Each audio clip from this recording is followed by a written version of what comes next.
फैसले का दिन, स्वागत है आपका। आप देख रहे हैं जी बिहार झारखंड और मैं हूं आपके साथ प्रीति सिंह। बिहार की सियासत में जिसका सबको बेसब्री से इंतजार था वो दिन आ गया है। आज बिहार विधानसभा उपचुनाव के नतीजों की घोषणा होगी। बस कुछ ही देर में वोटों की गिनती शुरू हो जाएगी। आपको बता दें कि गोपालगंज और साथ ही मोकामा में उपचुनाव जो हुए थे उसको लेकर आज जो परिणाम है वो सामने आ जाएगा। और सीधे तौर पर अगर बात करें तो सभी को इंतजार था कहीं ना कहीं कि आखिर आज परिणाम क्या कुछ देखने को मिलता है। गोपालगंज और मोकामा में उपचुनाव हुए थे, 3 तारीख को ये उपचुनाव हुए थे। आज वोटों की गिनती लगभग 8 बजे से शुरू हो जाएगी। सुरक्षा व्यवस्था चाक चौबंद है। साथ ही आपको बता दें कि सीधी टक्कर है महागठबंधन और बीजेपी की।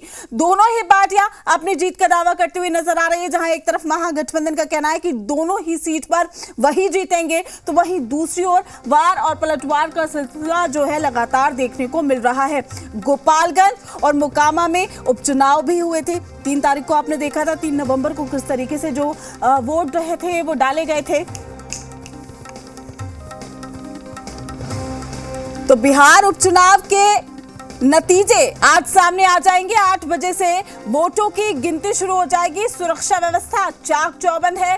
कई दिग्गजों की साख दांव पर है और महागठबंधन और बीजेपी में सीधी टक्कर। फैसले का दिन, बिहार उपचुनाव के नतीजे परिणाम आज साफ हो जाएंगे।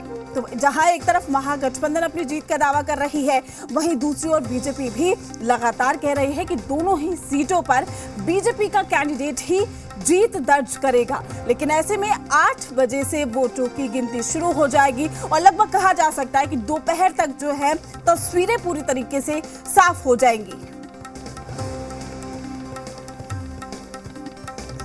तो गोपालगंज और मोकामा में उपचुनाव जिसको लेकर आज सुबह 8 बजे से वोटों की गिनती होगी। 3 तारीख को वोट डाले गए थे। दोपहर तक दोनों सीटों के नतीजे आ जाएंगे। दोनों सीटों पर महागठबंधन और बीजेपी में सीधी टक्कर है। गोपालगंज से कुसुम देवी बीजेपी की उम्मीदवार है, जबकि मोहन प्रसाद गुप्ता आरजेडी के उम्मीदवार है। वहीं साधु यादव की पत्नी इंदिरा यादव ने गोपालगंज के मुकाबले को दिलचस्प बना दिया है। मोकामा में 2 बाहुबलियों की पत्नी में सीधी टक्कर है। आरजेडी से जहां नीलम देवी उम्मीदवार है, वहीं पर बीजेपी से ललन सिंह की पत्नी सोनम देवी प्रत्याशी है।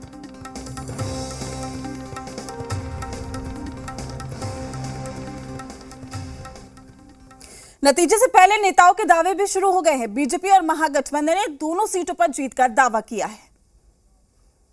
भारी अंतर से महागठबंधन के प्रत्याशी दोनों स्थानों पर विजय हासिल करेंगे। भारतीय जनता पार्टी मर्माहत है, चुनाव परिणाम से सशंकित है और मैं लगातार कह रहा हूं कि चुनाव परिणाम के बाद भारतीय जनता पार्टी के अंदर इतने टुकड़े होंगे, उन टुकड़ों को चुनना भाजपा नेताओं की बस की बात नहीं होगी। बिहार विधानसभा के मोकामा और गोपालगंज सीटों के उपचुनाव में भारतीय जनता पार्टी जीत की ओर अग्रसर है। सिर्फ परिणाम का इंतजार है। इंतजार कर लीजिए, 6 की ही बात है, स्पष्ट हो जाएगी। दोनों जगह महागठबंधन चुनाव जीत रही है। हाथ कंगन को आरसी क्या, पढ़े लिखों को फारसी क्या, आने दीजिए, रिजल्ट पता चल जाएगा। दोनों सीटों पर किसका दावा है, क्या है। जो लोग दावा कर रहे हैं उनके यहाँ जाइएगा। फिर आप एफिडेविट पर लिखकर देने वाले सुशील मोदी के दावों पर सीएम नीतीश